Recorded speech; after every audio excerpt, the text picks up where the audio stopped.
नमस्कार, बहुत स्वागत है आपका। मैं हूं आपके साथ प्रेरणा मिश्रा। छत्तीसगढ़ के कांकेर में पुलिस और नक्सलियों के बीच मुठभेड़ हुई। इस दौरान 5 नक्सलियों को ढेर कर दिया गया, जिनके शव बरामद किए जा चुके हैं। नक्सलियों के पास से भारी मात्रा में हथियार बरामद किए गए हैं। मुठभेड़ में 2 जवान भी घायल बताए जा रहे हैं। इससे पहले केंद्रीय गृह मंत्री अमित शाह आगे की रणनीति तय कर चुके हैं। यही कारण है कि टारगेट 2026 पर अब काम तेज हो गया है।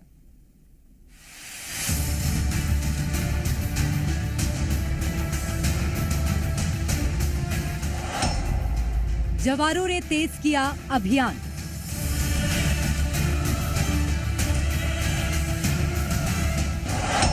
टारगेट 2026 पर हो रहा काम।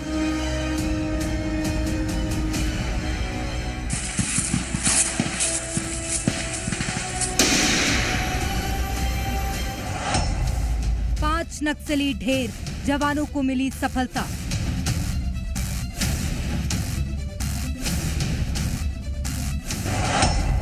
नक्सली आतंक से मुक्त हो रही जनता।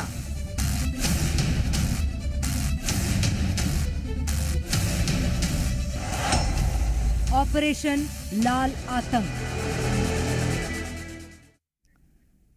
छत्तीसगढ़ में एक बार फिर नक्सलियों के खिलाफ बड़ा ऑपरेशन चलाया गया। इस दौरान 5 नक्सलियों को ढेर कर दिया गया। इस बीच जी मध्य प्रदेश छत्तीसगढ़ लगातार ग्राउंड जीरो पर मौजूद है और आपको पल पल की अपडेट दे रहा है। इस समय मौजूदा हालात क्या हैं, जवानों के सर्च ऑपरेशन में और क्या कुछ सामने आया है, बताएंगे आपको। उससे पहले ये रिपोर्ट देखिए।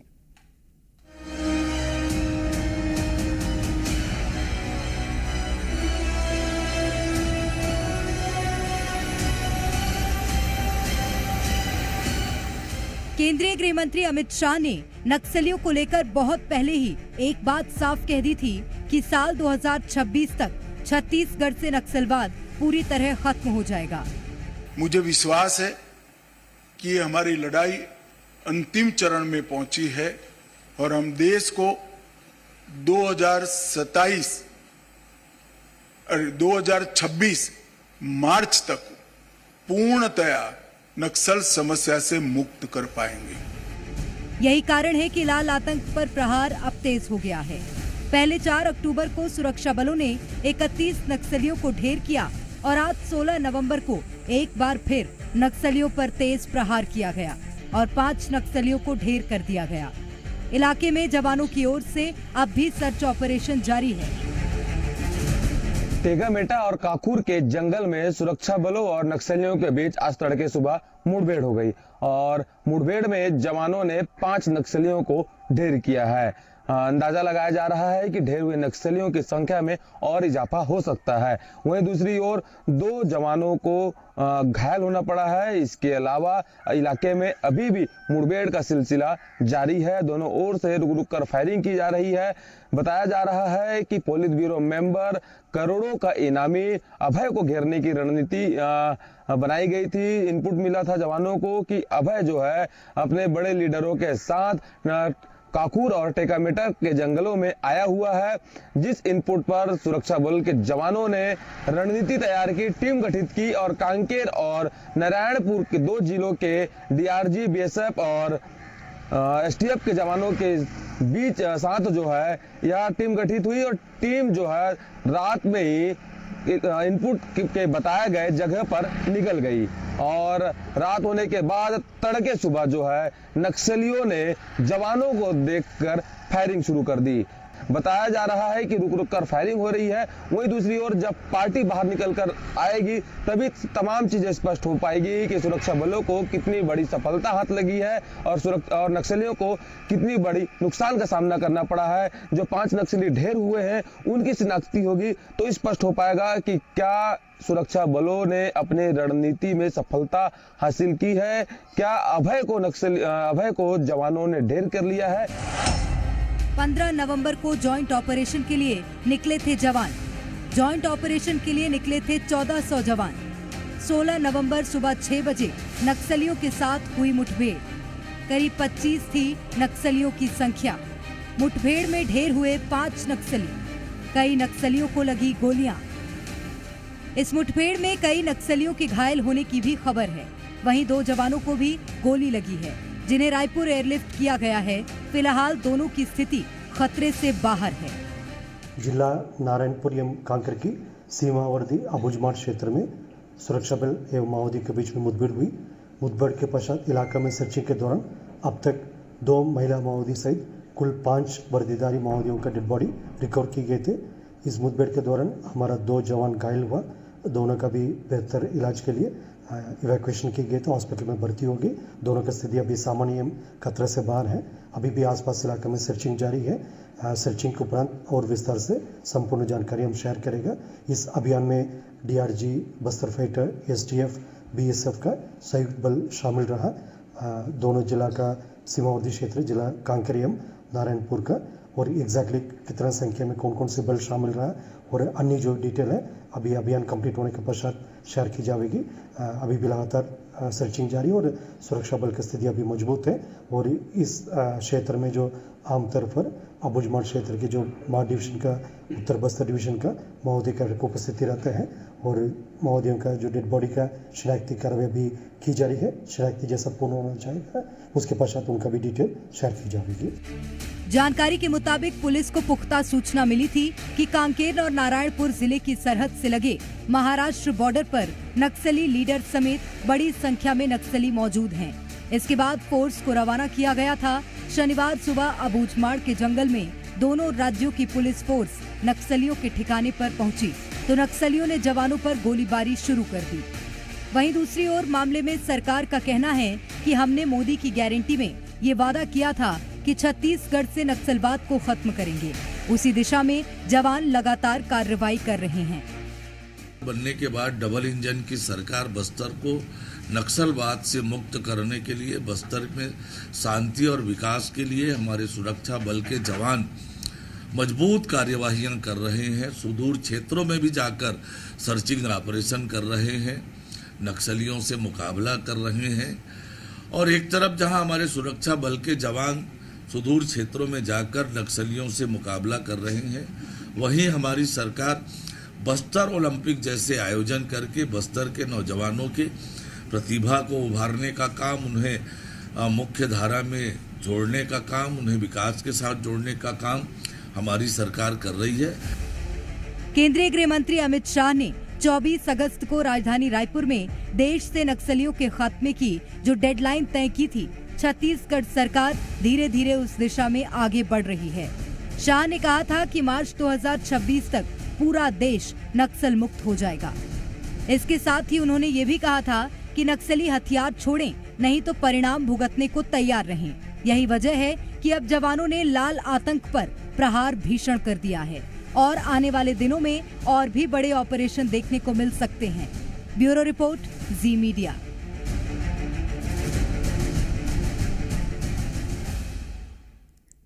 इस मुठभेड़ में घायल हुए जवानों से हमारे संवाददाता राजेश निषाद ने बातचीत भी की। जवानों ने क्या कुछ बताया वो सुनिए। लगातार कहीं न कहीं हमारे जवान नक्सलियों की मान में घुस करके लोहा ले रहे हैं। यही वजह है कि लगातार सफलताएं हमारे जवानों को मिल रही है। हालांकि इस मुठभेड़ में 2 जवान घायल हैं जिनकी स्थिति सामान्य बताई जा रही है और अभी भी उन जवानों का उपचार किया जा रहा है। फिलहाल जो जवान है उससे एक बार फिर से हम बातचीत करने की कोशिश करेंगे। ये जब आप लोग गए तो पहले फायरिंग किसकी ओर से किया गया था? पहले फायरिंग तो उन्हीं के ओर से आया। अच्छा, पहला फायरिंग, फिर हम लोग फायरिंग का जवाब फायरिंग से दिए। अच्छा, तो क्या इन नक्सलियों को वो मकड़ जाल की तरह घेरे थे आप लोग या क्या था?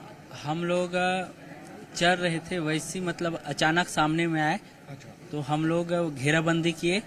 घेराबंदी करने के बाद उधर से पहले फायरिंग आया, फिर हम लोग फायरिंग का जवाब फायरिंग से दिए। अच्छा, और अभी क्या स्थिति? कोई और जवान, अभी कोई ऐसी स्थिति तो नहीं है कि कोई घायल हो? अभी तो घायल फिलहाल 2 ही जवान हुए हैं।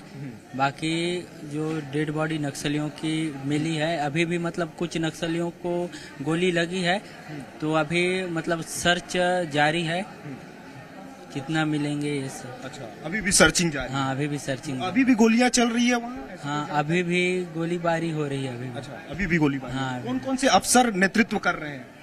अफसर केवट साहब हैं। अच्छा, और ठीक। बहुत बहुत शुक्रिया। तो देखिए, एक बड़ी जानकारी दे दें, जो एनकाउंटर स्पेशलिस्ट है लक्ष्मण केवट, वो इस टीम को पूरी तरह से लीड कर रहे हैं। और लक्ष्मण ने ही इससे पहले जब कांकेर में जब मुठभेड़ हुआ था, उसमें भी 29 माओवादियों को ढेर करने में एक बड़ी सफलता मिली थी। और अभी भी लक्ष्मण केवट वहां पे मौजूद हैं। कैमरा पर्सन राकेश गौरखेड़े के साथ राजेश निषाद, जी मीडिया, रायपुर। और अब आपको बताते हैं कि पिछले 10 महीने में कितने नक्सलियों को ढेर कर दिया गया है। 27 मार्च 2024 की बात करें तो बीजापुर में 6 नक्सलियों को ढेर कर दिया गया। 2 अप्रैल को बीजापुर में ही 13 नक्सलियों को ढेर किया गया था। वहीं 15 अप्रैल को अबूझमाड़ में 10 नक्सलियों को जवानों ने मार गिराया। बीजापुर की बात करें तो 10 मई को 12 नक्सलियों को ढेर किया गया था।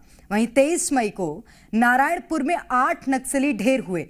8 जून को अबूझमाड़ में 6 नक्सलियों को मार गिराया। वहीं 15 जून की बात करें तो ओरछा में 8 नक्सलियों को ढेर कर दिया गया। छत्तीसगढ़ महाराष्ट्र बॉर्डर की बात करें तो यहां 17 जुलाई को 12 नक्सलियों का खात्मा किया गया। और 3 सितंबर को दंतेवाड़ा में 9 नक्सलियों को ढेर किया गया।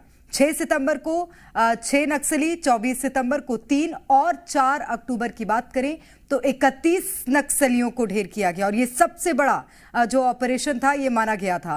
नक्सलियों पर अब सुरक्षा बलों ने प्रहार तेज कर दिए हैं। यही कारण है कि लगातार नक्सली अब सरेंडर भी कर रहे हैं। इस बीच हमारी टीम ग्राउंड जीरो पर पहुंची और उन्होंने कई नक्सलियों से बातचीत भी की जो कि अब सरेंडर कर आम जिंदगी जी रहे हैं। कभी नक्सली रहे, उन्होंने क्या कुछ बड़े खुलासे किए, जरा वो सुनिए।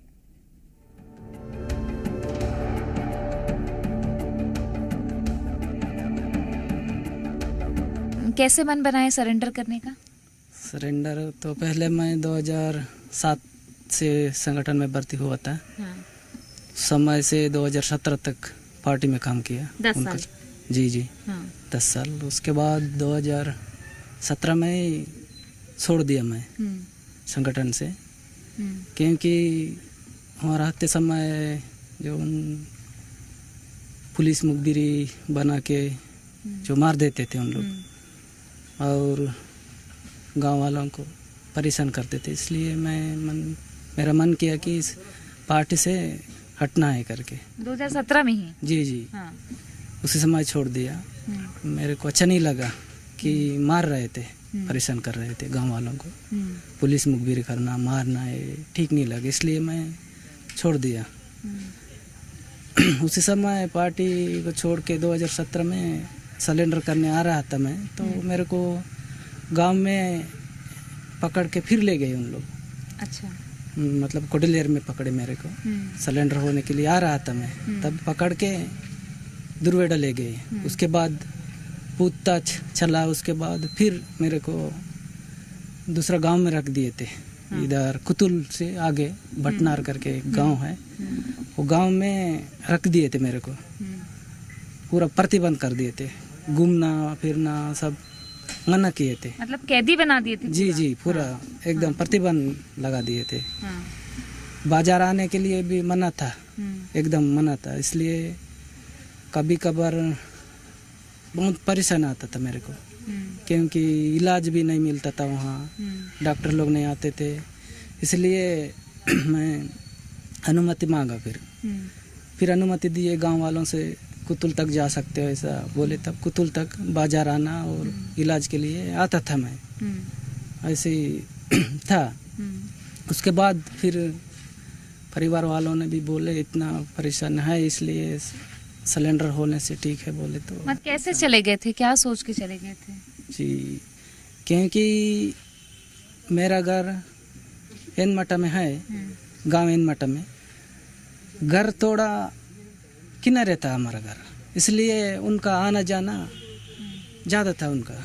वो मेरा घर में रुकते थे पहले ज़्यादा से ज़्यादा। वहाँ आने के बाद मेरे को काम देते थे, चावल जमा करना, सेंट्री करवाना, ऐसा बोलते थे, तो मैं करता था उस समय। तो अब यहीं रहेंगे? पुलिस पे भरोसा है आपको? जी।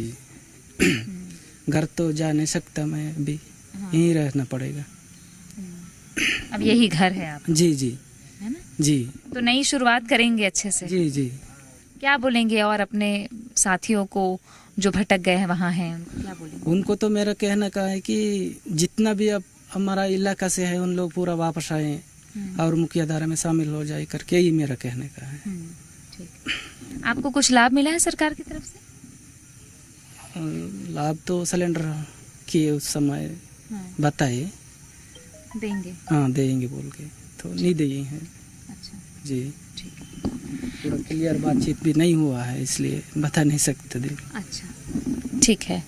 एक सरेंडर पॉलिसी है, लेकिन जिसके तहत जानकारी होनी चाहिए। हम भी यही कहेंगे कि हर एक जानकारी, हर एक लाभ उनको पर्याप्त मिलना चाहिए, ताकि कोई भी सरेंडर किया हुआ व्यक्ति वापस संगठन में ना जाए। अब जिनसे हमने बात की उन्होंने बताया तो है कि किस तरीके से बंधक बनाकर रखा था। ये एक क्रूर चेहरा नक्सलियों का देखने को मिला है। अब देखना है कि इनकी तरह कितने लोग वापस आते हैं, क्योंकि जब लोग लौटेंगे तो फिर सशक्त होंगे और फिर खुशी खुशी अपने गांव भी लौटेंगे।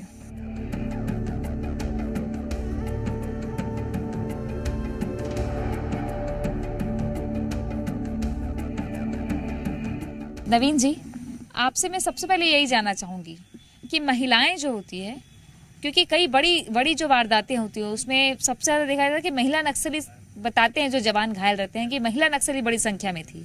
तो ये महिला नक्सली वाकई बड़ी संख्या में है कि संगठन में, और क्यों चली जाती हैं? इसमें मैम, जैसा मेरा नाम है कमलूराम नूरेटी उर्फ नवीन, और मैं यहाँ पुलिस विभाग में रहकर मैं प्रधान आरक्षक हूँ और 2013 में सिलेंडर किया हूँ। और महिलाओं के बारे में मैं जो 1980 से 1985 के बीच में मैं जो देखा, मेरे आँखों में देखा, उससे पहले भी उनका जो रीति रिवाज, हम लोगों का जो आदिवासियों का रीति रिवाज था कि महिलाओं नक्सलियों संगठन में क्यों भर्ती होते, ये सवाल है।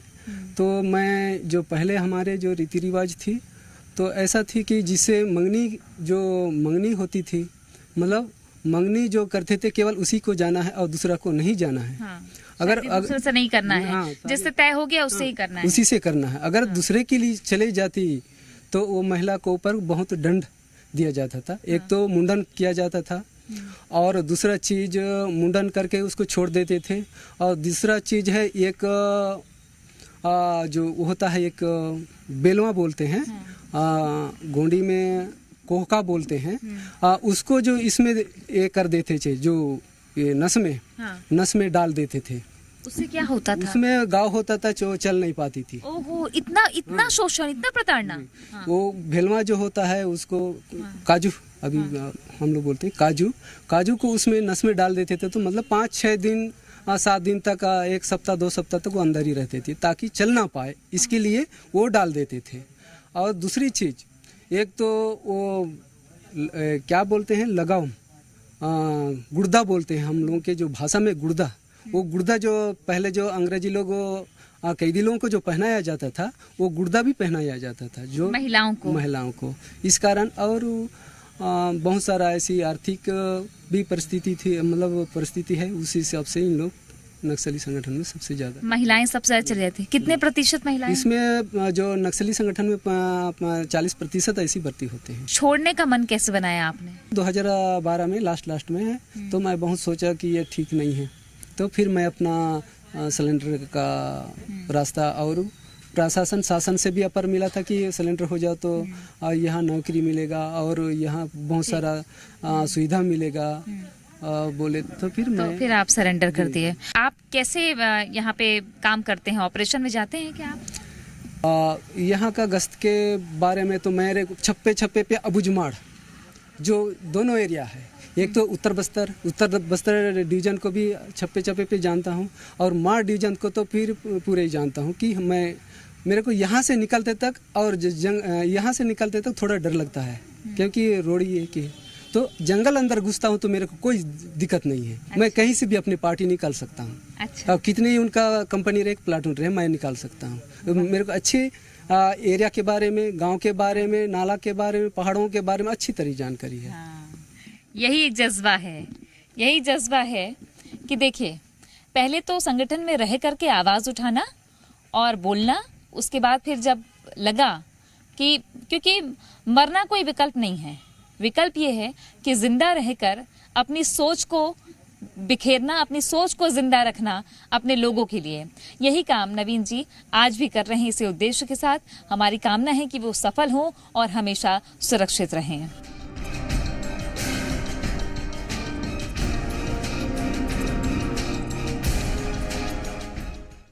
और इसी के साथ यहाँ पर रुक रहे हैं एक ब्रेक के लिए। ब्रेक के उस पार आपको दिखाएंगे 3 मिनट में 30 बड़ी खबरें।